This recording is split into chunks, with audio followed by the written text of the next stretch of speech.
The knit front back is an increase stitch, where the increase is worked by knitting through both the front and back legs of a stitch. To begin, you are going to insert your right needle into the front leg of the first stitch on your left needle, going from left to right, as you would when knitting a normal stitch.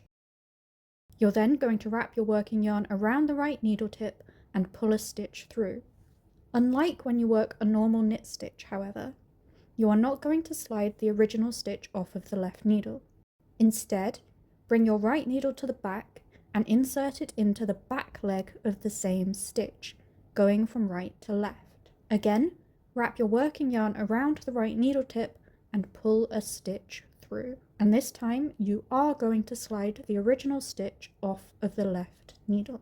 And there you have worked a KFB increase.